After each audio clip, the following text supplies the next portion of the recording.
बाबूजी सपना भइल हो ले सुगानवा।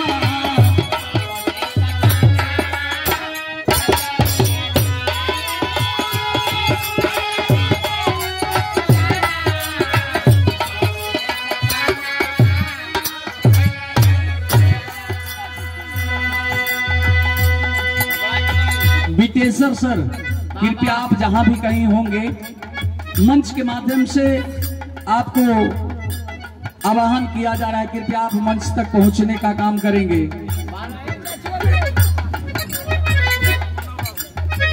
विटेश्वर जी के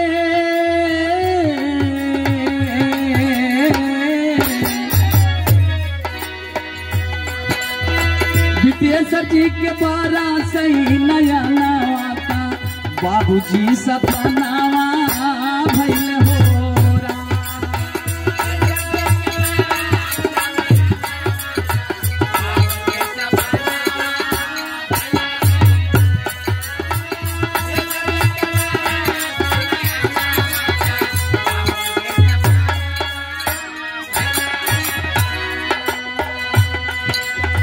भैया सुदेश यादव करे सेवकाई बाबू बलेसर के हम करी का बड़ाई।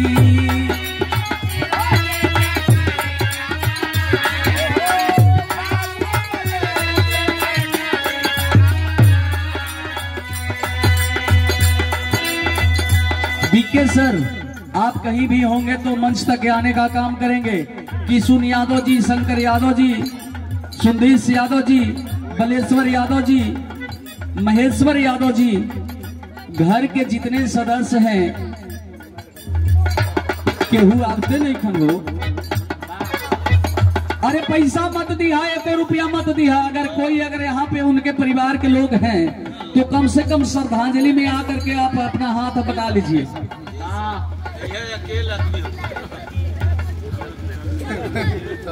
बचते रहे।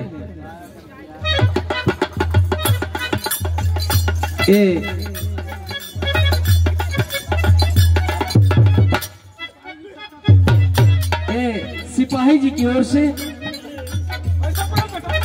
बहुत सारे रुपये के पुरस्कार, चरणों में कोटि कोटि नमन बा।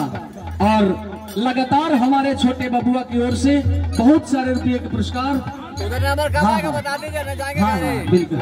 RJDB के सर, आप बाबू की ओर से 5 मिनट बाद चालू। सिपाही जी सकत से, क्या बात है, बाबू की ओर से बहुत बहुत रुपये के पुरस्कार। 5 मिनट बाद। बिल्कुल बिल्कुल बिल्कुल बिल्कुल।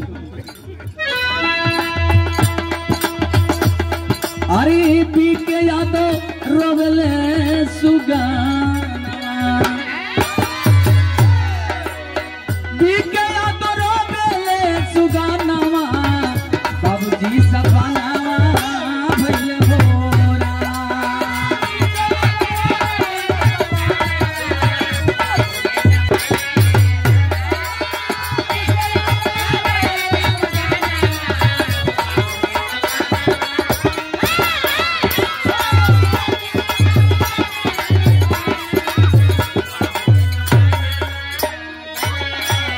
भैया राजा देव कहे लोकेला अंधारी,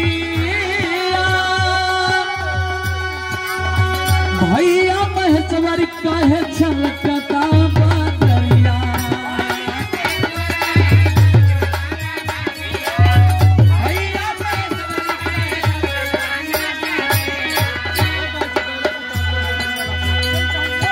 और रविंदर जी के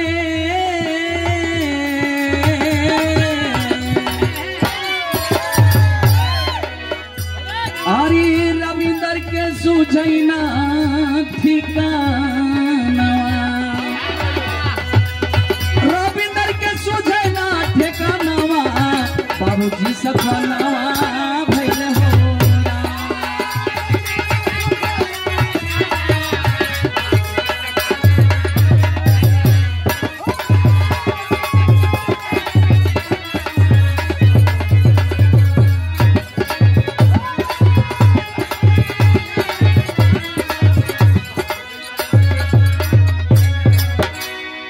के राजदेव यादव जी की ओर से बहुत सारे रुपये के पुरस्कार, चरणों में कोटि कोटि नमन, तमाम श्रोता के एक स्वर से प्रणाम बा।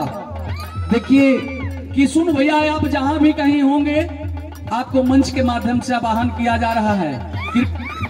बीके सर आप जहां भी कहीं होंगे कृपया आप मंच तक आने का काम करेंगे, बहुत पुरस्कार कर रहे हैं क्योंकि आपका बच्चा, आपका प्यारा सा बच्चा बहुत सारे रुपये के साथ सम्मानित किए। बीके सर आप जहां भी कहीं होंगे आप आने का काम करेंगे। आर्य रविंदर जी के, रविंदर जी के सुझना ठिकाना, बाबूजी सपना